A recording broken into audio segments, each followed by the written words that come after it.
Hey everybody, and welcome to this latest edition of This Week in Women's Soccer. Jeff Kassouf here, along with Cat Whitehill, and we're both back from the lovely city of Indianapolis.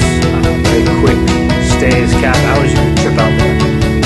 It was really fun. I haven't been to a coaches convention in a little bit, so it was fun to be there doing some stuff for Fox Soccer, and then seeing a bunch of ex-teammates and a bunch of coaches that I haven't seen in forever. So it was a lot of fun. I thought Indianapolis did a great job. Yeah, I thought it was a cool convention. It was a little bit of a different kind of city for my taste, but it was a good time. I think I'll be glad to see it back in Philadelphia next year after a couple straight plane rides out to conventions. So it was a good time. NWSL draft was Friday, and then obviously, I mean, there's thousands of things going on at these things. So hopefully you were able to catch last week's sort of quick recap that Kat and I did along with Jonathan Tannenwald, and a special shout out to our camera woman, Patty Giabetti, just looking at the draft. And if you haven't, you can check that out in the archives, but we'll talk about it a little bit more right now. Number one overall pick, Chicago Red Stars, pulled a little bit of a surprise taking Zakiya Bywaters from UCLA. No Christine Nairn, no Christy Mewis, no Adriana Franch. A little bit of a surprise. Kat, what was your overall take of that pick and then the draft as a whole? I mean, what were some things you took from it? It was definitely a surprise for them to take someone like Bywater, someone that at the highest level is still unproven. Obviously, she proved herself playing in a pretty difficult conference in the Pac-12 by winning the Player of the Year, but it'll be interesting to see how she adjusts and how quickly she adjusts, because a lot of people think they can just walk onto the field and make a major impact, and it's not as easy as everybody thinks. And so it'll be interesting to see what she does. But at the same time, Chicago desperately needed someone like her. I mean, they are very stacked when it comes to the defensive side of everything. They need a player that can get in behind defenses, and it sounds like that's what they were looking for with Bywaters as the main focus. So if you're thinking about, why didn't Mewis get in there, or a Nair and someone like that, you have to think, well, how much would they have helped Chicago personally? And I think when you look at it overall, Bywaters was probably the best choice for him. Mm-hmm. And we talk about Mewis. I don't know if drops is a fair word, but she goes number 3 to FC Kansas City, who is shaping up pretty well now. I mean, Kansas City, they got Lauren Cheney, they got Nicole Barnhart, they got Becky Sauerbrunn in allocation, and then among others, of course. And then you throw in a Mewis to this mix, and then some of the things we're hearing about free agents that they might be getting, which we'll get to. Kansas City, they were happy with this. Should they be extremely happy about how they're shaping up? I mean, I think so. A lot of people thought that Kansas City would be, kind of the team that wouldn't get as many players, and would just kind of be the short end of the stick on so many levels, when they're really starting to develop a really, I think, a great team. They're very solid. There's, obviously there's no Alex Morgan there, or Abby Wambach, or Hope Solo, so the flashiness is not necessarily there, but you have consistency in the players that were allocated.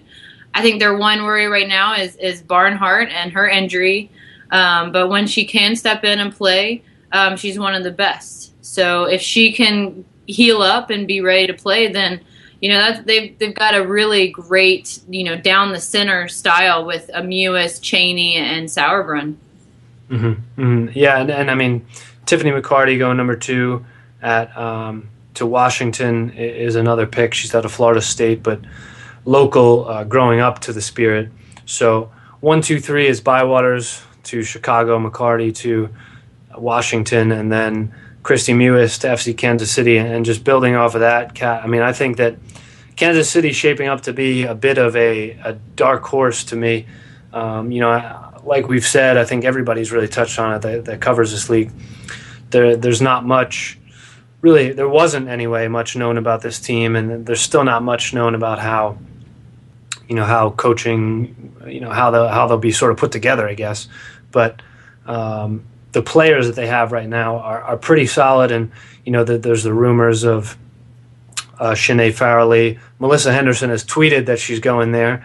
I don't know if the club was in love with that, but it seems that per her tweet that she's headed there. And then there was the report that Leanne Robinson is headed there. So a bit of a micro Philadelphia Independence team, which was very successful. I mean, two straight, Paul Riley won 2 straight Coach of the Year. I mean, 2 straight years that Philadelphia was a very solid team, and obviously coming up just short both years. So I think that if you're emulating the Independents, and I think Kansas City's the perfect team to do it as sort of a team that might not get a lot of respect, I think that you're doing something right. So FC Kansas City, probably a team to watch right now, with Cheney and Mewis and all that talent that they have.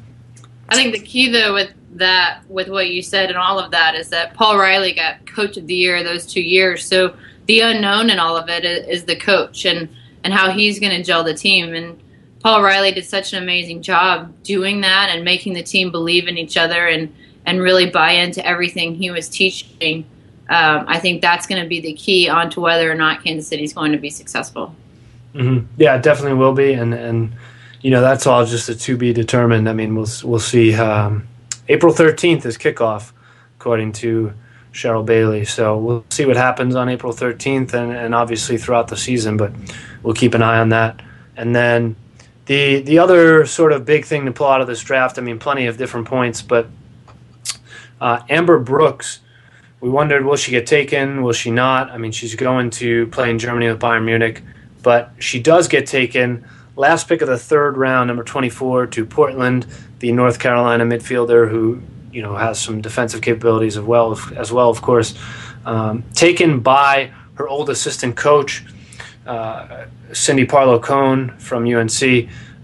Kat, to me, if there's one place that I think anybody would take the risk on Amber Brooks, but if there's one place I could take the risk on her and maybe convince her, it has to be her assistant coach who she just finished playing for. I mean, to me, that there has to be some sort of pre-conversation here or something that makes Cindy Parlow-Cohn think that she can convince Amber Brooks to come back from Germany and play here, even if it's just on a short-term basis. Yeah, there has to be. I tried to talk to Cindy about that a bit, and she just, said that Amber was looking, this before the draft, and I asked about Amber going overseas, and she said that Amber saw it as an opportunity for her to try it out over there.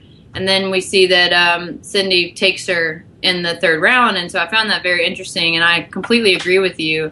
The only coach and team out there that would be able to convince someone like Amber Brooks to maybe cut her time short or come on loan of some sort would be Cindy Parlow. And they have a great relationship, the whole team, with Cindy, and especially Cindy and Amber. I know that they've been together for a while at UNC, and so they've probably definitely had a bunch of discussions about that and know a lot more when it comes to this kind of stuff than we do.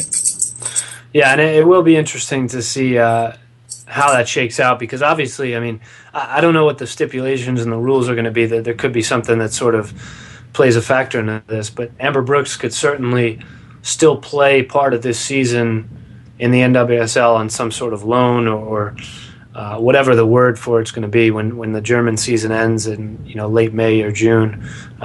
So we'll see what happens there. But I think that the other interesting point, and we talked about this before the draft, was last year you had a Sarah Hagen, you had an Ingrid Wells that had the same scenario. They had signed overseas, and coaches were willing to take the risk on them in the 1st round.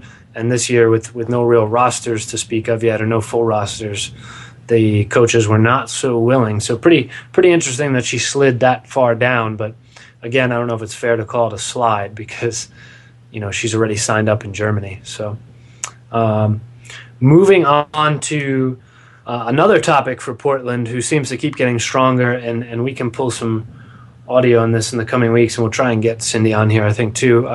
Talk to Parlow-Cohn about Portland seeming to be a very big favorite so far. And, it's early days, but, I mean, you talk about Alex Morgan, Christine Sinclair together, Karina LeBlanc in goal. And now one of the biggest free agent pickups here. Ali Long, one of the better midfielders out there on the market, is headed to Portland, sort of officially. We're still sort of sorting that out. But so Ali Long going there. Cindy Parlow-Cohn says she's not interested in talks of favorites. She's not interested in who looks good on paper, and essentially just saying, a championship and just wins in general are not done on paper. But I don't know. I mean, we can deflect that talk all we want. I don't see how, unless these holes just, the rest of this team is not filled in very well in this free agent market. I don't know how we don't go into the season saying Portland should be, an FC Gold Pride of 2010 of sorts, or, a flash of 2011. Is that fair, Kat? Oh, I definitely think it's fair. I mean, on paper, if you look at it, they are just, not only are they have some of the best, flashiest players, like you said, Christine Sinclair and Alex Morgan, but they're just filling in the spots that they need so well, and it's just impressive. Getting a Tobin Heath is obviously another big pickup in allocations. Getting a steady goalkeeper like Karina LeBlanc, who's one of the best in the world, is obviously awesome. And I just feel like every time we turn around, they're filling in a new spot, and I just think that it's just going to keep coming, and you're just going to keep hearing the free agents that they're getting, and you're going to be like, oh my goodness, like there's not a weak link on that field. And it's just very impressive for Cindy over there to be doing what she's doing, and I absolutely love it. I'm a friend of CP, and I'm proud to watch her to do all of that, and it's just so nice in my mind for a national team player to come in and step into this league and coach and make an impact like that. You just don't see a whole lot of that right now, and I love watching it. Mm-hmm. Yeah, and you have to wonder, this is a good segue to free agency, that I kind of in the back of my mind wonder, this sort of convoluted system, at least from the outside, is what it looks like, that each team's going to get 4 free agents, and then the rest of the roster is filled out by a supplemental draft. Yeah, to me, I almost have to sit here and wonder, is this a sort of a reactionary rule to a Portland or a Pacific Northwest? Because all we've heard for months now is everybody wants to play there, and I'd be interested to see how many national team players put that number 1 or number 2 on their ballot, Portland or Seattle. And perhaps it was just this sense from U.S. Soccer as well. And I don't know. This could have been in the works the whole time, this draft. But, that you just can't have. I mean, you have Ali Long going there. You might have 3 more top free agents going there. And then just everybody wants to sign in Portland, perhaps. So it could be a good way here to keep things balanced. And I think that's the goal behind these rules, which, in case you haven't heard, are 4 free agents per team. The rest, so you can sign those at your will, and then the rest are basically put into a pool, and teams draft them through a supplemental draft, which is going to wreak some havoc on a good, probably a good number of players who are not going to want to uproot families and things like that. So it'll be an interesting time there. I know players have plenty of opinion on that, and I don't know if they can quite share it yet, but some of them sharing their destinations, like Ali Long, who was one of the fortunate ones to get in on, one of those 4 per team free agent slots. Leslie Osborne tweeting that she's headed to Chicago with the Red Stars, so that sort of further solidifies the center of the park for Chicago. And then Melissa Henderson, forward out of, I guess she'd be a second-year forward technically, despite sort of a in-between league last year. Melissa Henderson going to Kansas City, according to her tweet. So I'm sure those will keep rolling out over the days. I think I'm talking to someone who will have to roll out her pick at some point. But, what do you think of it? I mean, do you have any impressions of this? That is that sort of what you see out of this? That it's sort of a way to keep things balanced, Kat? I've really thought about it a lot, just because this is something that affects me in a tremendous way. And I even talked to Cheryl Bailey a bit, and she made it. It sounded like that's what their thought process was was to kind of try and even things out a bit, because they have heard a little bit of flack from the whole Portland allocation, and the fact that all of this rule change came so quickly after the allocation and right before the draft makes me think that they made it a pretty quick decision when it came to something like this. Personally, I think that if you're a free agent, you're a free agent. Like, it means you should be able to go to whatever team that you want to go to, and you should be able to negotiate your contract however you would want to be able to negotiate. And I think there's some teams out there where or probably most teams, but I know of some teams out there that we're already starting to collect their own free agents that they've had previous relationships with, and some who live in the area, and now if they're not in those four, they're put into a situation where they're going to have to uproot themselves yet again, which they will do because they want to play the game. But still, that's just a very difficult thing when, as a free agent, technically you're free to sign wherever you want to. I think that it should have been allowed, for them to choose, or maybe even take away internationals. Make internationals be free, not part of the 4 free agents that you have to sign, and that way you would have a little bit more space room to maneuver some things. That in that way. But I just think that there was already a draft.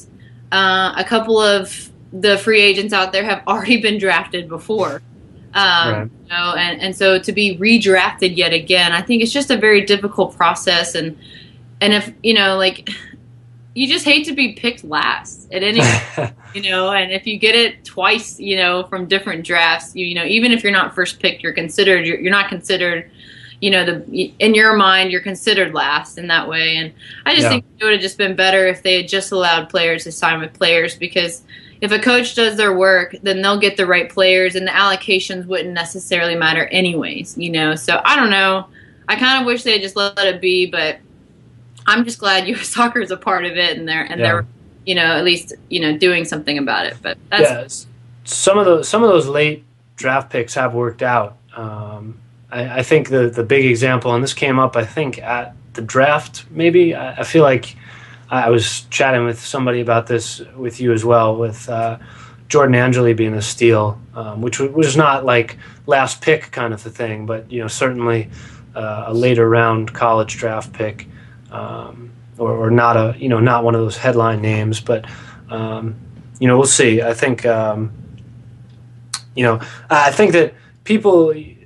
You look at this rule and you say you want to keep balance and you want to keep Portland from doing, collecting all the talent, or Seattle if you throw it in there, or maybe Western New York you could even throw in there if they were, they're able to attract players with the success they've had. But I guess the concern in this is, the teams who are not going to spend as much money, which I think is a bit of more of a guess at this point. I mean, you can take some guesses, but I think everybody's sort of controlling their money right now. But B, sort of the Kansas City situation of an unknown, maybe people don't want to go there. But to me, that fear is sort of being squashed right now with the fact that, obviously if you're drafted or allocated, you have to go there. It's not necessarily your choice to sign there. But if Melissa Henderson's signing, and if these talks of Shanae Farrelly and Leanne Robinson, and I would imagine maybe some of their old, some more of their old Philly teammates want to go there, then, that's not a bad start for the free agent market for Kansas City. So that would kind of keep my fears away of saying, nobody's going to want to sign with an unknown. So that sort of keeps that supplemental draft from being as necessary to me. But well, it's funny, you mentioned the unknown. I think some people are like, sweet, there's an unknown, which means I can come in there, step in right away. If you look at that perspective. Yeah. So you might attract some of the top free agents just because they're not going to be trying to live up to a certain name. They can make their own.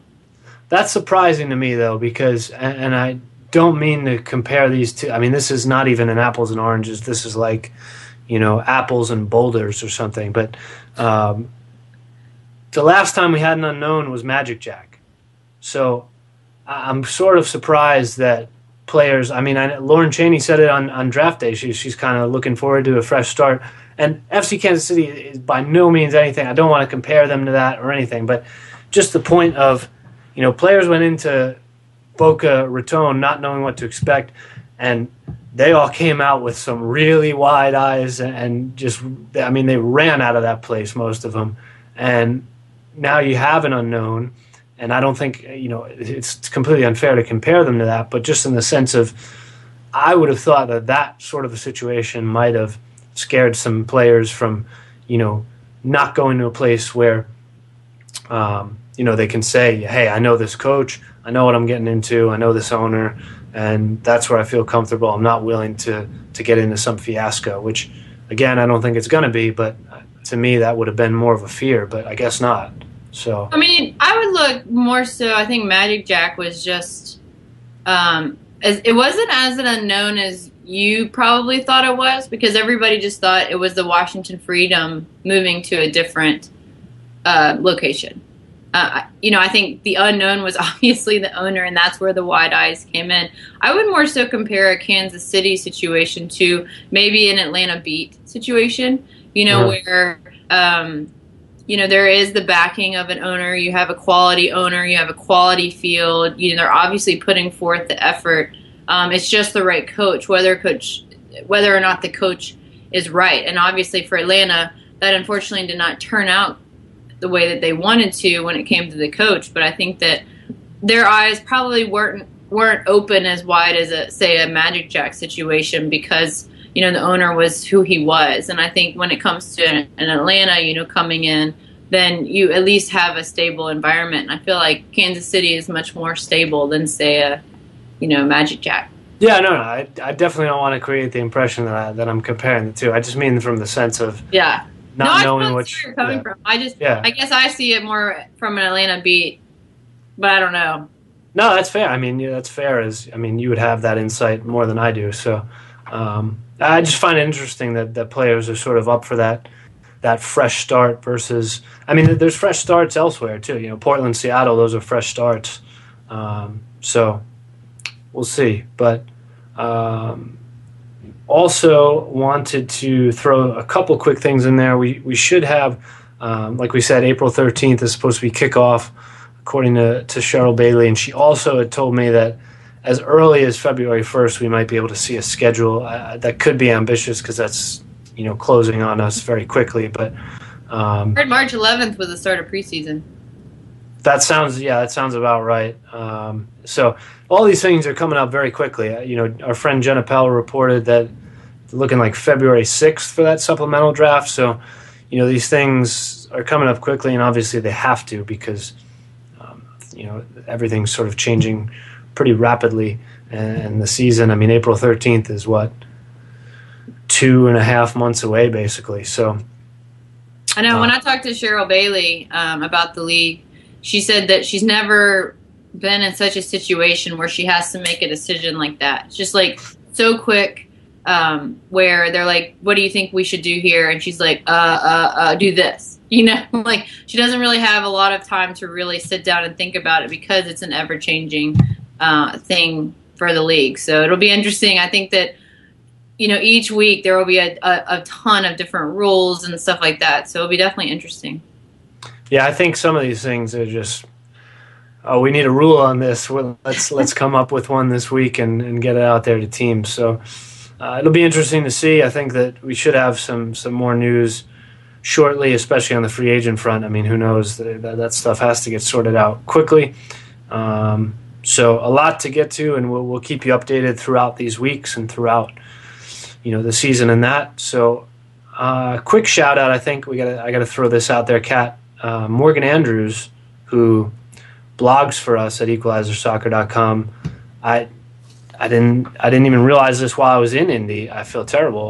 Won a writing award for one of her blogs that she posted for us. Awesome. So big congrats to her, who's somebody that we should probably, I would think, definitely be seeing in the senior team in however many years. So that's exciting. Congrats to her. And then that pretty much does it. A quick trip to Indy. So, Kat, who's on the show with you? With we got 7 p.m. Eastern on Wednesday on Fox Soccer. Yeah, we have Tom Sermani. We have Cheryl Bailey. Then we don't really call her the CEO of the league, but basically that's what she is. Yeah, she's the rule person, I guess you could say. And then we also have Jill Ellis and April Heinrichs talking about the youth of American soccer.